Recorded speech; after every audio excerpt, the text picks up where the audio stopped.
안녕하세요. 항암제를 개발하고 있는 VS팜텍의 이현호입니다. 코비드19도 엔데믹에 접어들었습니다. 그동안 백신 분야에서는 DNA 접합 백신 등이 주로 개발되어서 주목받지 못하고 가능성만 제기되던 메신저 RNA 백신 등이 주류가 되었습니다. 첨단 바이오 예품 분야도 하루가 다르게 기술이 발전하여 최근에는 4세대 카 치료제들이 개발되는 등 하루가 다르게 발전하고 있습니다. 그러나 이러한 실험실에서 개발된 신기술을 사람에게 적용하기 위해서는 좀 더 과학적이고 적절한 절차에 따라 규제기관의 승인을 받아 검증하는 과정이 필요합니다.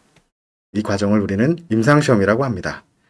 그런데 규제기관의 승인을 받기 위해서는 정해진 서식과 작성 방법에 따라 신청서를 작성해야 합니다. 이런 절차는 구청이나 주민센터에서 민원 서식에 따라 서류를 떼는 것과 매우 유사합니다.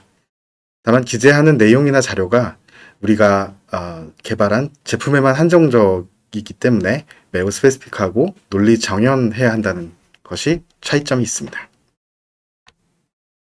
저는 개발자 입장에서 신청서 작성 방법과 구비 서류들 중 특히 품질 문서의 작성에 대해 다음과 같이 3회에 걸쳐서 설명드리도록 하겠습니다.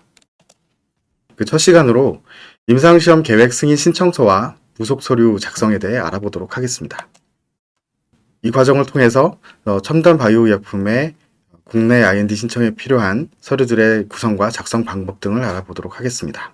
개발자들 가운데는 흔히 CRO, CMO에 맡기면 되겠지 하는 분들이 계신데요. 개발자들에게는 지금 보시고 계시는 화면에 있는 법령 검토가 필수적입니다. 관련 법령은 기본적으로 첨단 의약품이기 때문에 첨단 재생 바이오법 등이 적용되며 의약품이기 때문에 약사법, 그리고 인체세포 채취와 가공 때문에 인체조직법 등에 해당이 됩니다. 첨단 재생 바이오법에서 정의하고 있는 첨단 바이오 의약품에는 세포치료제, 유전자치료제, 조직공학체제, 첨단 바이오 융복합체제, 기타 제품 등이 있습니다. 각각의 정의는 규정을 참고하시면 되겠습니다. 그러면 우리가 개발하려고 하는 제품이 첨단 바이오 의약품 중 어떤 분류에 속하게 되는지 구분하여 전략을 수립할 필요가 있겠는데요. 어떻게 구분할까요? 다음과 같은 로직을 통해 구분해 볼 수 있을 것 같습니다. 이 로직에 따르면 어떤 경우에는 세포치료제가 아니거나 또 첨단 바이오 의약품이 아닐 수가 있고 세포치료제의 경우라고 한다면 주 작용 기전에 따라 첨단 바이오 융복합 제제가 될 수도 있습니다. 이러한 첨단 바이오 의약품은 우리가 잘 아는 다음에 개발 단계를 거쳐 제품화가 됩니다. 그 첫 번째 허들이 바로 임상시험이 되겠죠. 저는 상용화 기준으로 말씀드릴 텐데요. 앞서 보신 규정에 따라 연구자 임상시험의 경우에는 식약처를 통한 트랙과 또 복지부를 통한 트랙으로 구분되며 특히 복지부 트랙으로 진행이 된다 하더라도 고위험군 임상시험에 해당되면 식약처의 검토가 필수적으로 진행이 됩니다. 상용화 임상시험은 임상시험 계획 승인 신청을 통해 승인을 받은 후 GCP 기관의 IRB까지 승인이 되면 실시할 수 있습니다. 그 과정에서 GRP, GMP, GLP, GCP 등의 용어들을 그 의미는 잘 모르시더라도 한 번쯤은 들어보셨을 겁니다. 이들을 묶어서 GXP라고 얘기하는데요. GMP는 제조 품질 관리, GLP는 독성, GRP는 규정 검토, GCP는 임상시험에 해당되는 각각의 기준들입니다. 그런데 이런 것들을 순차적으로 하나씩 진행할 수 있으면 얼마나 좋을까요? 모두 전문기관에 맡겨서 진행할 수 있으면 얼마나 편할까요? 하지만 아쉽게도 필연적으로 이 부분들은 모두 동시에 준비가 되어야 되는데요. 서로 단독으로 좀 맡겨서 준비를 한다 하더라도 하나의 결과가 다른 쪽에 영향을 줄 수밖에 없기 때문에 그 결과에 따라 또 다른 한쪽을 변경해야 되기 때문입니다. 결과적으로 GXP라고 부르는 이들 요소들은 유기적으로 움직여야만 임상시험까지 진행될 수 있다는 얘기지요.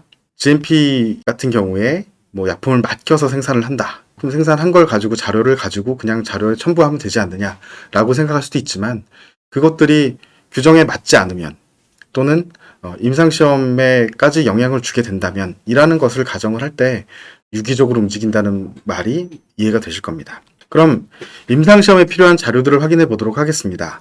이 표에서 동그라미는 자료를 반드시 제출해야만 하는 것, X표는 자료 제출이 면제되는 것, 세모는 경우에 따라 자료를 제출할 수 있는 것입니다.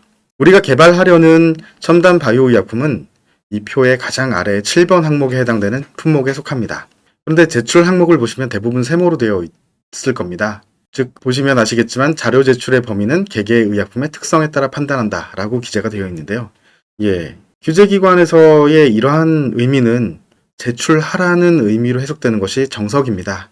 결국에는 대부분의 자료를 제출하게 되겠지만 이 첨단바이오 의약품의 경우에는 임상 단계에 따라 요구되는 자료의 범위가 점점 넓어지는 형태로 진행되고 있는 것이 일반적입니다. 보통 임상시험 계획 승인 신청서 외에 임상시험 계획서, 그리고 지금 보시는 기타 구비서류에는 개발 계획, IB 자료집, 품질에 관한 자료, 그리고 비임상 성적에 관한 자료 등을 제출하여 승인을 받게 됩니다. 제가 일을 시작했던 한 20년 전만 해도 규정에 첨부된 문서 서식에 실제 내용을 기재해서 하드카피로 신청했었는데요. 현재는 온라인에서 실시간으로 작성하여 저장하고 또 신청이 가능하게 되었습니다. 신청서와 부속 서류에 대해 그림을 보면서 알아보도록 하겠습니다. 실제 IND 신청서를 캡처한 화면인데요. 검정색 막대로 가린 것은 특정 업체의 정보가 담겨있기 때문에 부분적으로 가리게 되었습니다. 보시는 바와 같이 신청인의 항목에 보면 업체명, 소재지, 대표자, 업소 구분 등으로 기재하도록 되어 있고, 또 민원 신청 상세 내역을 보시면 탭별로 기재해야 되는 항목도 있고, 또 이를 누르면 해당 내용을 기재하도록 되어 있습니다. 규정에 첨부된 서식들과 동일한 내용으로 구성되어 있음을 알 수 있습니다. 제조원에 대해서는 제조 구분으로 전공정 위탁인지 직접 생산하는 것인지 등을 구분하여 선택할 수 있도록 되어 있고, 제조 소명, 또 제조국, 소재지 등을 기재하도록 되어 있습니다. 세 번째 있는 원료 성분 탭을 누르게 되면 전체 이 의약품의 총량을 어떻게 설정할 것인지 전체 단위 및 세부 구성 내용을 기재하도록 되어 있습니다. 보통 세포치료제는 원료 약품 및 그 분량에 무엇을 기재할지 헷갈려 하시는 분들이 많은데요. 간단히 설명드리면 최종 프로덕트의 구성 성분을 기재하시면 됩니다. IR에 들어있다고 가정한다면 주성분, 용제로 구성이 될 것입니다. 그리고 만약에 프리필드 시린지라면 여기에 첨부물로 주사침이 포함될 것입니다.